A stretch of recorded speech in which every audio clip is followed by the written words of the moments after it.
Hey family, how are you? It's your Chief Visionary, Natasha Davis Bowen, and I wanted to pop in to tell you, hey, you know what? You want to know 5 simple steps to scare away a potential client? I'm going to give them to you. This is your 5 Simple Steps series. Okay, step number 1. If you really want to scare away a potential client that's willing to pay you for your services, what you can do is dominate the conversation. Don't even listen to what they have to say. Totally check out, play with your phone, check your text, check your email. Just dominate the conversation, talk more than they do, and don't listen to them. That's step 1. Step 2, you know what? Another great way to scare away a really good client would be to be too quick to sell, too premature at your closing approach. You know, not really understanding the needs of that client, not asking the right questions, not offering the right information. And you can just jump straight to the closing process. Get rid of that client real fast. Number 3. You can intimidate that client with a whole bunch of jargon, big talk, big industry talk. You know, maybe make some really strong demands, complicated rules. Make it real difficult for them to access the service. Easy way to scare away a perfectly very good potential client that's ready to buy your goods. Another thing that you can do to scare away that client is not be clear about the consultation approach or the process or the services and how they're being offered. So if you really want to scare them away and make it completely complicated and say, hey, you know what, I'm not even going to pay you anymore, you can go ahead and just completely be unclear. Don't even explain the proper consultation process. Don't explain how the service is going to work. Just leave a whole bunch of ambiguity. They'll run away real fast. And number 5, what you can also do is make them feel very inferior.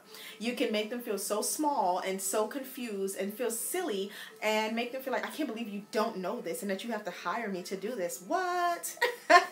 So there are your 5 simple steps to completely scaring away a perfectly good client that is ready to pay you for your awesome services.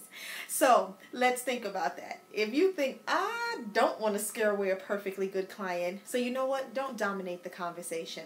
Clearly listen to the needs and the wants of your client. And then offer them what they're asking for. Don't tell them what they need, but let them tell you what they need and what they're looking for and how you can best serve them. And then provide them with the proper information. The next thing you can do is don't be too quick to sell. Don't be so premature. You know, people can smell the hunger. You know, it's like they can smell the blood in the water. So don't go off trying to hurry up and close the deal, because guess what? You may not be the perfect person to provide them the service. So just really understand what they need first. And then you can say, you know what, either I am the best option for them, or you know what, I'm not the best option because what they're looking for, I don't provide. You know, and then you can pass them along to the appropriate person. Because the worst thing that can happen is that you provide them the service that they don't want or they don't need, and they're going to be unhappy and they're never going to stop talking about it. Don't need that, right? Don't intimidate that client. Take away the jargon, take away the high demands. Come down and just speak regular language to them, and don't make them feel like, oh my God, this is going to be so complicated to access. That's called the emotional benefits. You know, if people think I have to give up so much or give away so much just to access this, they're not going to want to take a part of it. Another good thing is be very clear. Be extremely clear on what your consultation process is, your service process is. If you have a program, how does the program work?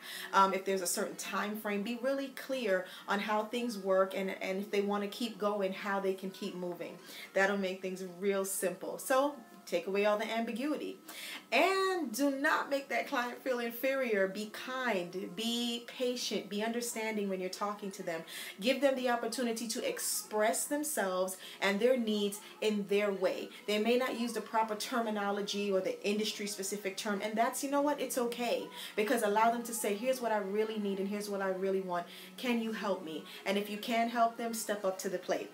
So you have the 5 simple steps. Either you can scare that client away, or you can welcome them in and you can take really good care of them.